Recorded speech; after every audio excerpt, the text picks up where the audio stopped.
Keluaran pasal 21 tentang hak budak Ibrani. Inilah peraturan-peraturan yang harus kau bawa ke depan mereka.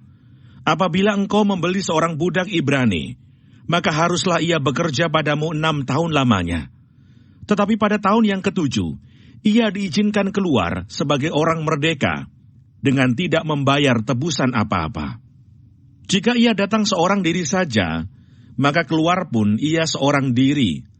Jika ia mempunyai istri, maka istrinya itu diizinkan keluar bersama-sama dengan dia.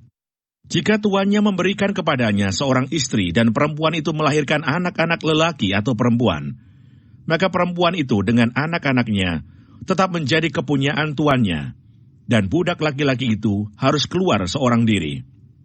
Tetapi jika budak itu dengan sungguh-sungguh berkata, "Aku cinta kepada tuanku, kepada istriku, dan kepada anak-anakku. Aku tidak mau keluar sebagai orang merdeka," maka haruslah tuannya itu membawanya menghadap Allah, lalu membawanya ke pintu atau ke tiang pintu, dan tuannya itu menusuk telinganya dengan penusuk, dan budak itu bekerja pada tuannya untuk seumur hidup. Apabila ada seorang menjual anaknya yang perempuan sebagai budak, maka perempuan itu tidak boleh keluar seperti cara budak-budak lelaki keluar. Jika perempuan itu tidak disukai tuannya yang telah menyediakannya bagi dirinya sendiri, maka haruslah tuannya itu mengizinkan ia ditebus. Tuannya itu tidak berhak untuk menjualnya kepada bangsa asing, karena ia memungkiri janjinya kepada perempuan itu. Jika tuannya itu menyediakannya bagi anaknya laki-laki, maka haruslah tuannya itu memperlakukannya seperti anak-anak perempuan berhak diperlakukan. Jika tuannya itu mengambil perempuan lain, ia tidak boleh mengurangi makanan perempuan itu, pakaiannya, dan persetubuhan dengan dia. Jika tuannya itu tidak melakukan ketiga hal itu kepadanya, maka perempuan itu harus diizinkan keluar dengan tidak membayar uang tebusan apa-apa. Peraturan tentang jaminan nyawa sesama manusia. Siapa yang memukul seseorang sehingga mati, pastilah ia dihukum mati. Tetapi jika pembunuhan itu tidak disengaja, melainkan tangannya ditentukan Allah melakukan itu, maka aku akan menunjukkan bagimu suatu tempat kemana ia dapat lari. Tetapi apabila seseorang berlaku angkara terhadap sesamanya, hingga ia membunuhnya dengan tipu daya, maka engkau harus mengambil orang itu dari mezbahku, supaya ia mati dibunuh. Siapa yang memukul ayahnya atau ibunya, pastilah ia dihukum mati.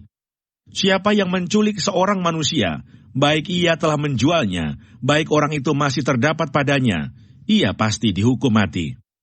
Siapa yang mengutuki ayahnya atau ibunya, ia pasti dihukum mati.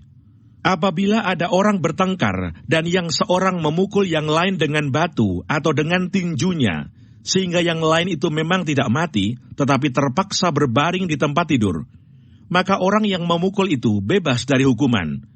Jika yang lain itu dapat bangkit lagi dan dapat berjalan di luar dengan memakai tongkat, hanya ia harus membayar kerugian orang yang lain itu, karena terpaksa menganggur dan menanggung pengobatannya sampai sembuh.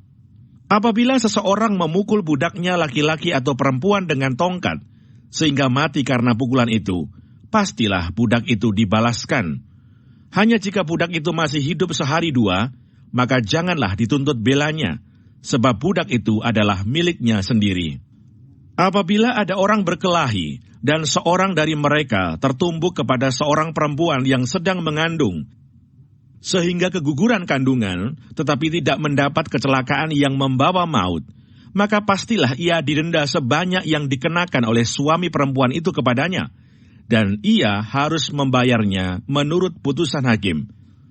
Tetapi jika perempuan itu mendapat kecelakaan yang membawa maut, maka engkau harus memberikan nyawa ganti nyawa, mata ganti mata, gigi ganti gigi, tangan ganti tangan, kaki ganti kaki, lecur ganti lecur, luka ganti luka, bengkak ganti bengkak.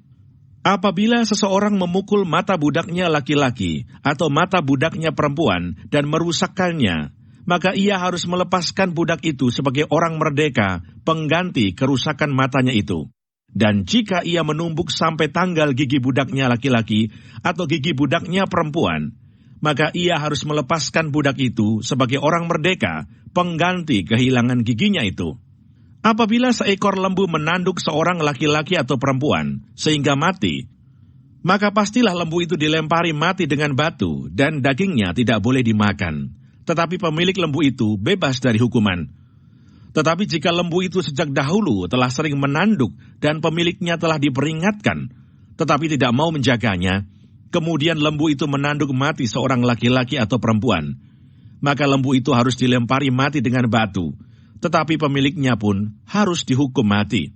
Jika dibebankan kepadanya uang pendamaian, maka haruslah dibayarnya segala yang dibebankan kepadanya itu sebagai tebusan nyawanya. Kalau ditanduknya seorang anak laki-laki atau perempuan, maka pemiliknya harus diperlakukan menurut peraturan itu juga. Tetapi jika lembu itu menanduk seorang budak laki-laki atau perempuan, maka pemiliknya harus membayar 30 sikal perak kepada tuan budak itu, dan lembu itu harus dilempari mati dengan batu. Apabila seseorang membuka sumur, atau apabila seseorang menggali sumur dengan tidak menutupnya, dan seekor lembu atau keledai jatuh ke dalamnya, maka pemilik sumur itu harus membayar ganti kerugian. Ia harus mengganti harga binatang itu dengan uang kepada pemiliknya, tetapi binatang yang mati itu menjadi kepunyaannya. Apabila lembu seseorang menanduk lembu orang lain sehingga mati, maka lembu yang hidup itu harus dijual, uangnya dibagi, dan binatang yang mati itu pun harus dibagi juga. Tetapi jikalau lembu itu terkenal telah sering menanduk sejak dahulu, dan walaupun demikian pemiliknya tidak mau menjaganya, maka ia harus membayar ganti kerugian sepenuhnya, lembu ganti lembu, tetapi binatang yang mati itu menjadi kepunyaannya.